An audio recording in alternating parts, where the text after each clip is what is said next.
Арза Хадралиева с детства наблюдала, как ее мама Джумазия Джумадинова помогала людям с помощью народной медицины. Эти знания передавались в семье из поколения в поколение, от матери к дочери. Она родилась в селе Генеральская Улузень. И в этой деревне раньше не было врачей, и все ходили к знахаркам. Этим занимались бабушка, прабабушка. Если в человеке было какие-то проблемы, в жизни, потеряли, ушли, не вернулись, они приходили к бабушке. Какому-то брату сказала, что будет война, что кто-то уйдет на войну и найдут его через 40 лет. Оно так и получилось. Кто-то умрет от огня. Огонь – это была война. Вот она это все говорила. Это бабушка Сабрия. Бабушка Арзы Ханым передала все свои навыки ее матери, которой сегодня 95 лет. Мен балайдым. Адамдар келі іште бірін малы жөйлі, бірінен баласы кете бір яннарға, бірісін алтыны жөйлі, қасветленей. О қасветнен бәребір келейлер анам фал бақай. Фал бақса, демек тұзнен түшсе қасвет көстері, өтмекнен түшсе яқшылық көстері. Тапыла жақсақ, сақ селемет адам егер кітсе уяна бұяна.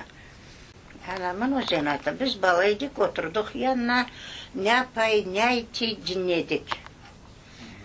Dinlеген соң işte ақылыма қалғаннары бір вақытсы саты келді, өзім бақмаға межбур oldum.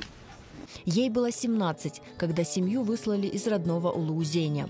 В ссылке, где в нечеловеческих условиях люди были особенно уязвимы для болезней и лишены медицинской помощи, часто именно знахари спасали больных. Так Джумазия Джумадинова вместе с матерью помогали людям. Всю свою жизнь Джумазия Бита посвятила народной медицине. Теперь и Арзы Ханым продолжает дело предков. Она помнит, как ее мама лечила боли с помощью метода ортелеме – обертывания.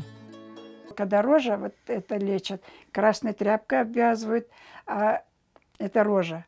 А когда такая сыпь, как аллергия или еще, то ортеме делают. Это золу берут, одевают марлечку или тряпочку такую и водят по этой болячке. Водят, молитву читают. Причины беспокойства и страхов знахари узнавали с помощью литья свинца в воду. Этот метод назывался хуршун-токмек. Расплавленный свинец выливают в миску с водой, а ее ставят на сито с символическими предметами. Ножницы – это враги. Ножик – тоже враг. Зеркало – это наше отражение, наше, что нас ждет, что нас будет. Огонь – это спички.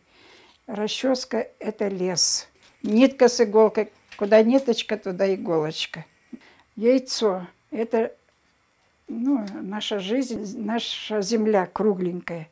Хлеб – это наша сметь. Вода – это наше море черное.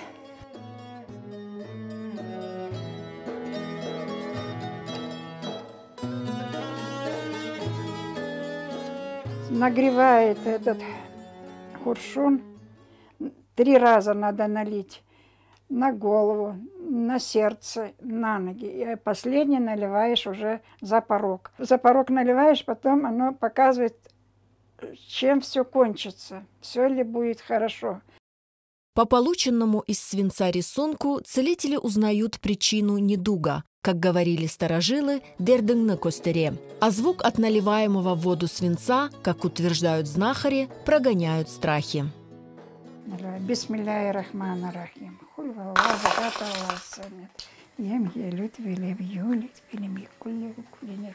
Здесь нет ни травы, ничего. Здесь именно она у меня читала дува. Какое она читала дува, вот многие говорят, в Коране этого дува нету. Это значит, у них, не знаю, оттуда откуда-то взято, с Улузена. Но самым популярным в народе, хотя ислам и запрещает гадания, было предсказание будущего с помощью фасоли. Говорили «бахланин фал бахмах». 13 фасоли это белые у меня, например, да? А остальные там, вот я, например, говорю, это ты, это кто-то это еще кто-то. Вот. Ну, смотря на что смотрю.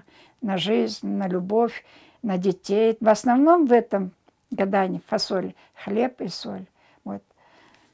Если хлеб и соль, смотришь, на чьей стороне соль, на чьей стороне хлеб. И кто виноват в этом. По словам старожилов, к улуузенским знахаркам обращались и жители близлежащих сел Хуруозен, Кучукозен. И рассказывают истории, как народные целители помогали многим избавиться от недугов и находить покой.